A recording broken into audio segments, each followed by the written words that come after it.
오늘 우리가 읽은 말씀은 8번째 사사이면서 대사사 중에서는 5번째 사사인 입다 이야기입니다. 어제 아침 말씀 보면 10장 6절에 이스라엘 자손이 다시 여호와의 목전에 악을 행하였다고 기록하고 있습니다. 늘 반복되는 불신앙과 하나님을 거역하는 삶이 특별히 사사시대 이스라엘 백성들의 특징입니다. 10장 6절 이하의 우상 숭배의 모습을 기록하고 있는데 이전의 우상들보다 더 많은 우상들이 거론이 되고 있습니다. 바알들과 아스다롯과 아람의 신들과 시돈의 신들과 모압의 신들과 암몬 자손의 신들과 블레셋 사람들의 신들을 섬기고 여호와를 버리고 그를 섬기지 아니했다. 우상 숭배가 얼마나 극심했는지 잘 보여주고 있습니다. 하나님께서 이러한 이스라엘을 향하여 진노하셨죠. 그리고 그들에게 징계를 내리시는데 블레셋 사람들의 손과 암몬 자손의 손에 그들을 파셨습니다.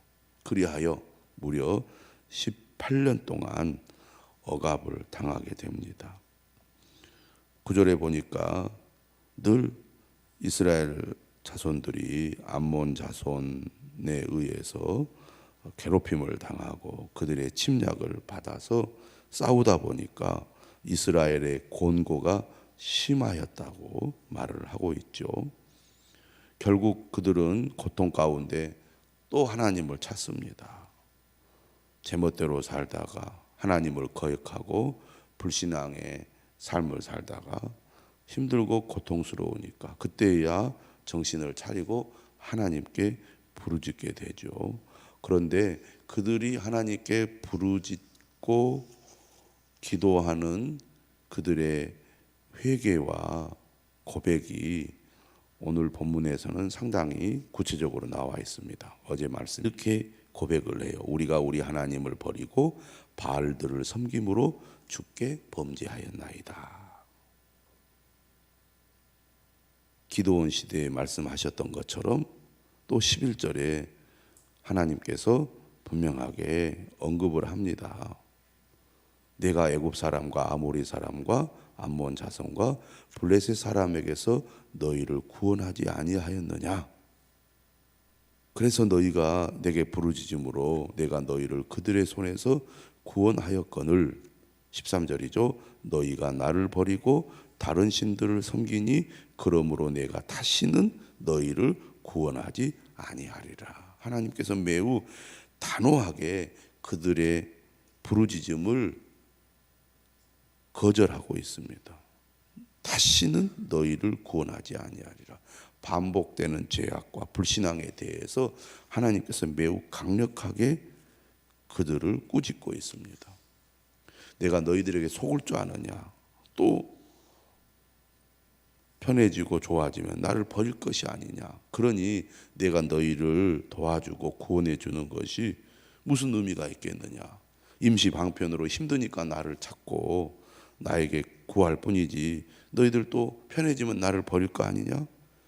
그러니 내가 너희를 구원할 이유가 없다 하고 하나님께서 그들의 강력한 강구를 거부하셨습니다. 이런 적이 하나님 없으시잖아요, 사사시대. 그런데 이스라엘 자손들은 또 여기서 물러나지 않습니다. 이게 또 특징이라고 하겠죠. 14절에 보니까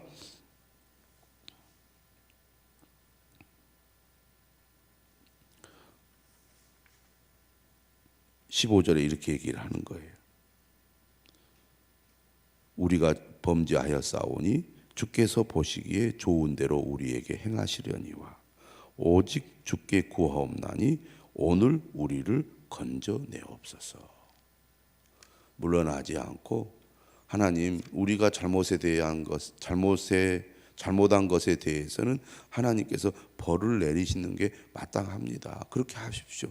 그러나 지금 어렵습니다. 죽을 것 같습니다. 그러니 제발 이 고통에서 우리를 건져 주십시오.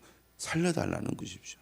그러니까 하나님이 단호하게 나오자 이스라엘 자손들은 물러나지 않고 또 하나님께 강력하게 기도를 하고 있습니다. 그런데 거기에서 머무르지 않는 것이 다른 시대하고는 달랐던 것 같아요. 6절에 보니까 그들이 스스로 이방 신들을 제하여 버렸습니다. 이런 일은 없었거든요. 그만큼 그들이 힘들었던 거죠. 또 하나님의 뜻이 무엇인지 그들이 알았던 겁니다. 그러니까 우리가 단순히 지금 어려움과 고난을 벗어나기 위해서 하나님께 기도하는 것이 아닙니다. 하나님의 뜻대로 우리가 우상을 제거하고 하나님만 섬기겠습니다라는 분명한 태도를 그들이 보이고 있습니다. 그러자 16절 끝에 뭐라고 되어 있습니까? 여호와께서 이스라엘의 곤고로 말미암아 마음에 근심하시니라. 원어에 보니까 무슨 의미를 가지고 있냐면 초조해 하시다, 이런 뜻을 가지고 있습니다. 그러니까 부모가 자식을 지금 벌을 주고 있습니다. 워낙 잘못해서 어린 자녀가. 그래서 벌을 받으면서 눈물을 흘리면서 잘못했다고 다시는 안 그러겠다고 할 때 안 돼, 너 또 그럴 거 아니야, 이렇게 이제 호되게 뭐라고 하는데 마음은 어떻습니까?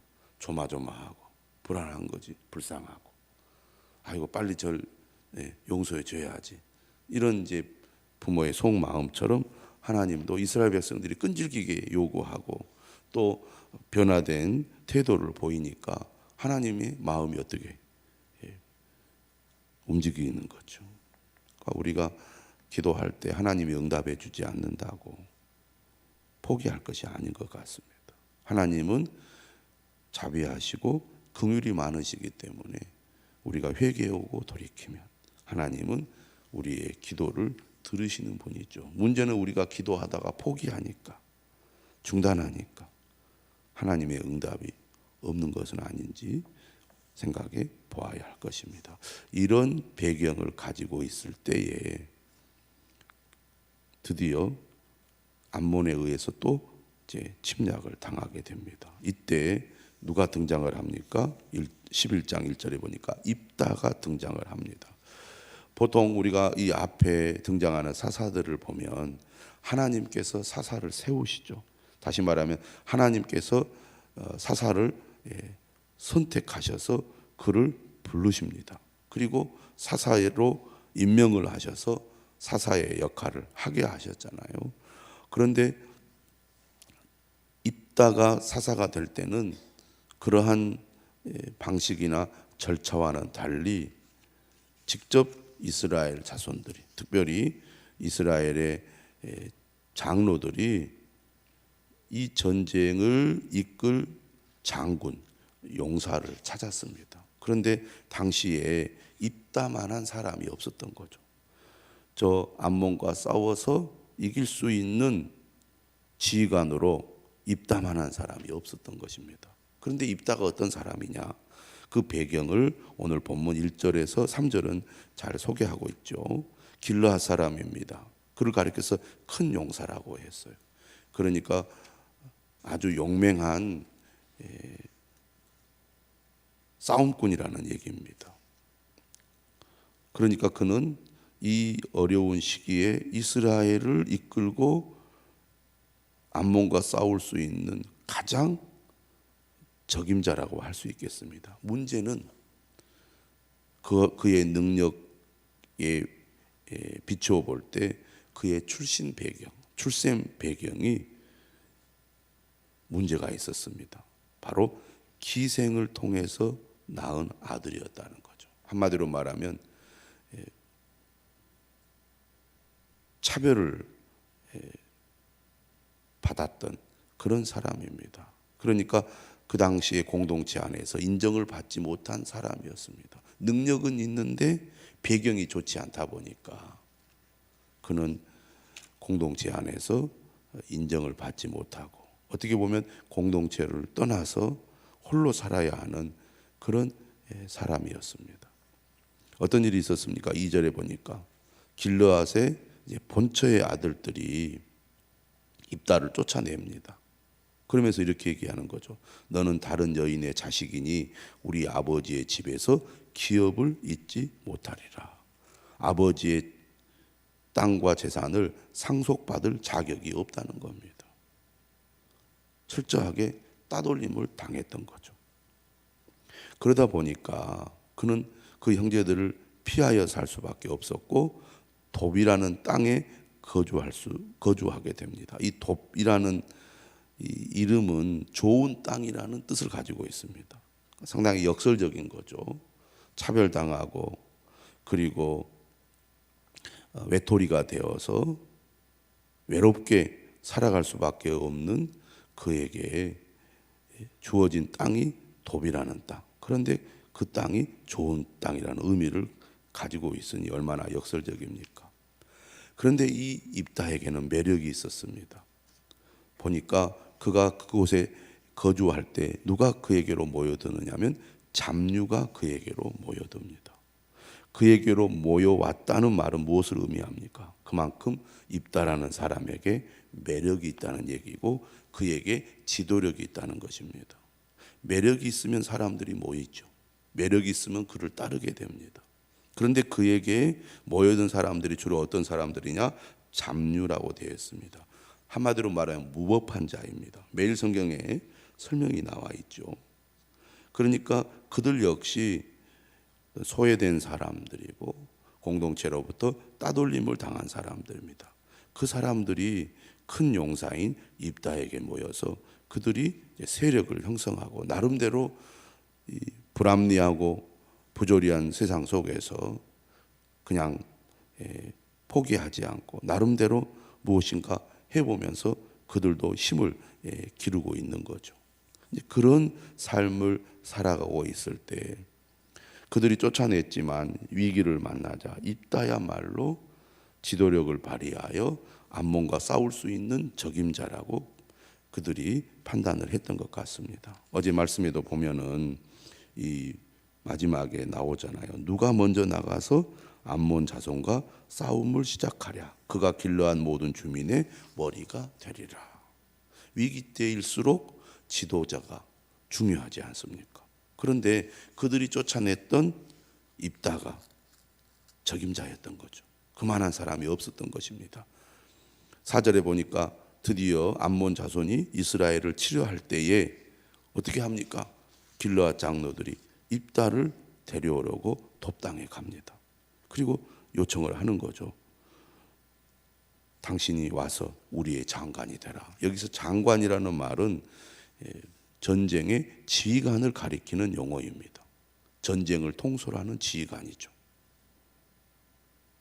그러니까 어떻게 보면은 그가 이스라엘을 다스리는 지도자가 되기에는 적합하지 않다 이렇게 생각을 했던 것 같아요.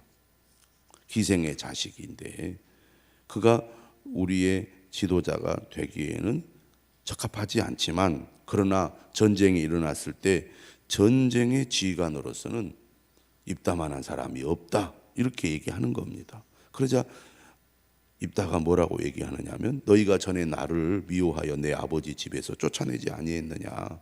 이제 너희가 환난을 당하였다고 어찌하여 내게 왔느냐. 약간은 비아냥거리는 말입니다. 쫓아낼 때는 언제고 아쉬우니까 나에게 찾아와서 도와달라고 하는 게 정말 염치가 있는 말이냐 그런 얘기입니다. 그러자 길르앗 장로들이 뭐라고 얘기하느냐면 이제 우리가 당신을 찾아온 것은 우리와 함께 가서 암몬 자손과 싸우게 하려 함이니 그리하면 당신이 우리 길르앗 모든 주민의 머리가 되리라. 여기서 머리가 된다는 것은 뭘로 얘기하느냐면 최고 책임자, 지도자를 가리킵니다. 그러니까 처음에는 전쟁의 통솔자로서 지휘관으로서 우리를 위해 싸우라고 요청을 했는데 입다가 어떻게 하느냐면 한마디로 말하면 거절을 하는 거잖아요. 쫓아낼 때는 언제고 이제 아쉬우니까 나에게 도와달라고 그러냐? 못한다. 그러니까 그들이 그러면 모든 주민의 머리가 되어달라. 단순히 전쟁의 지휘관뿐만 아니라 이 백성들을 다스리는 지도자가 되어달라. 그러자 입다가 뭐라고 말하느냐면 이렇게 얘기합니다. 만일 여호와께서 그들을 내게 넘겨주시면 내가 과연 너희의 머리가 되겠느냐. 그러니까 입다의 입에서 나오는 표현이 내가 이기면 이렇게 말하지 않고 여호와께서 그들을 내게 넘겨주시면, 상당히 신앙적인 고백이 담겨져 있는 표현입니다. 그러니까 자신이 지휘관이 되어서 전쟁에 나가는 것을 영적인 의미를 더하여 표현하고 있다는 겁니다. 믿음이 좋은 거라고 볼 수도 있겠죠. 그런데 다른 편으로는 상당히 정치적 계산이 깔려 있다 이렇게 볼 수도 있습니다. 내가 과연 너희의 머리가 되겠느냐. 그러자 길라 장로들이 어떻게 말합니까? 여호와는 우리의 증인이시니 당신의 말대로 우리가 그렇게 행하리이다. 한마디로 말하면 입다는 협상의 달인이다 이렇게 볼 수가 있습니다. 그동안 능력은 있는데 소외되어 살아왔고 억눌려 살아왔잖아요. 그 마음에 뭔가 세상에 대한 분노도 있을 것이고 억울한 마음도 있을 것이고 내가 능력도 있고 힘도 있는데 출생 배경이 좋지 않아서 이렇게 내가 쫓겨나서 내 뜻을 제대로 펼치지 못하고 사는 것이 너무 억울하다 이런 마음이 있었을 겁니다. 근데 이 사람이 머리가 좋은 거죠. 협상의 능력이 있어서 그들이 자신의 도움을 필요로 할 때 그냥 아이고 기다렸습니다. 시키는 대로 해야죠. 나 같은 사람을 이렇게 불러주신 것만도 감사합니다. 이게 아니라 협상을 통해서 자신이 원하는 것을 쟁취하려는 그런 마음과 또 욕심이 있었다고 볼 수 있습니다. 그래서 11절에 보니까 사실은 전쟁에서 이기지도 않았는데 백성이 그를 자기들의 머리와 장관으로 삼은 겁니다. 그만큼 입다가 절실한 거죠. 위기의 순간에 입다가 전쟁을 지휘해서 그들을 물리치는 것이 그들에게는 급선무였기 때문에 서로 이해관계가 맞아 떨어졌다고 볼 수가 있겠습니다. 입다가 미스바에서 자기의 말을 다 여호와 앞에 아뢰니라. 지금 이스라엘 자손들은 큰 회개를 통해서 우상을 제거하고 하나님만을 바라보고 믿는 믿음 위에 섰습니다. 고난과 위기가 그들을 하나님 앞으로 이끌게 했던 거죠. 그렇기 때문에 입다 같은 사람이 이런 위기 속에서 지휘관이 되고 지도자가 되어서 드디어 하나님 앞에서 이제 머리와 장관이 되어서 전쟁을 좀 시작하게 된 것입니다. 입다라는 사람을 보면 그는 어떤 면에서는 참 억울한 사람이라고 할 수 있겠습니다. 세상을 원망하고 어떻게 보면 자신의 출생 배경을 원망했을 수 있는 사람이죠. 그런데 그에게는 큰 능력이 있었습니다. 그는 포기하지 않고 나름대로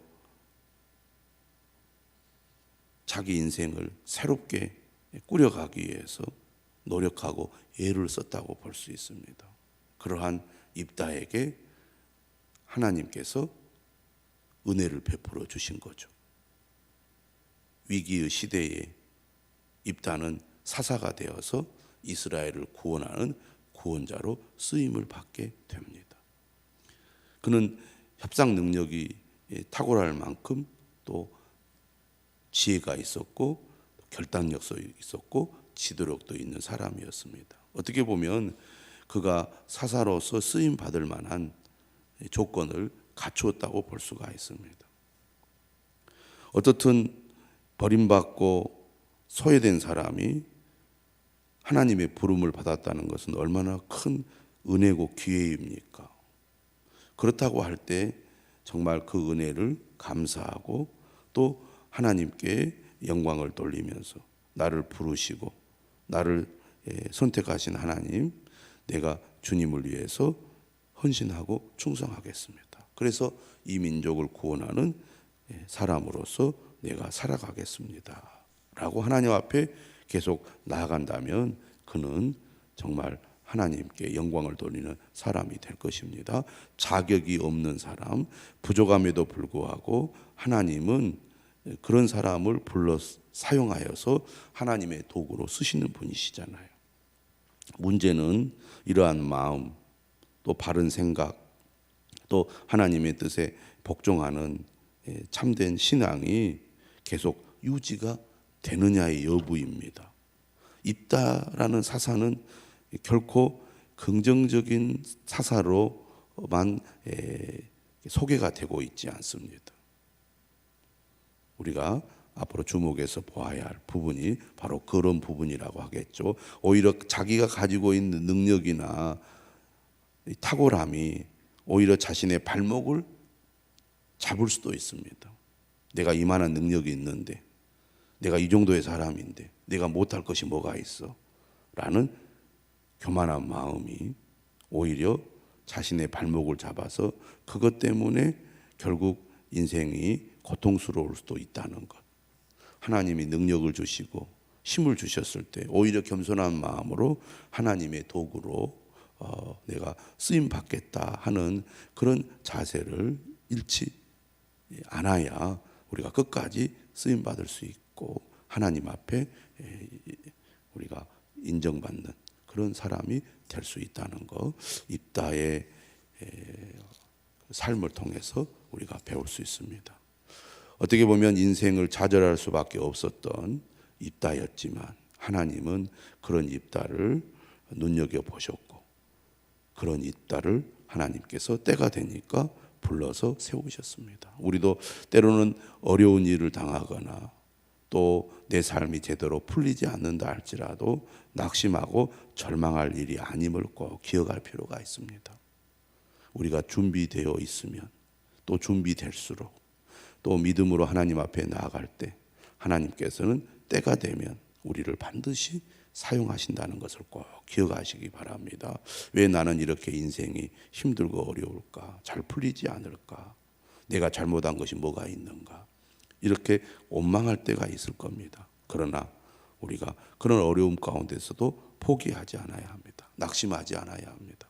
하나님은 결코 우리를 포기하거나 버리지 않습니다. 우리를 지켜보고 계십니다. 때가 되면 반드시 도우십니다. 그러한 하나님을 꼭 믿으시고 의지하는 저와 여러분들이 되시기를 주님의 이름으로 축원합니다.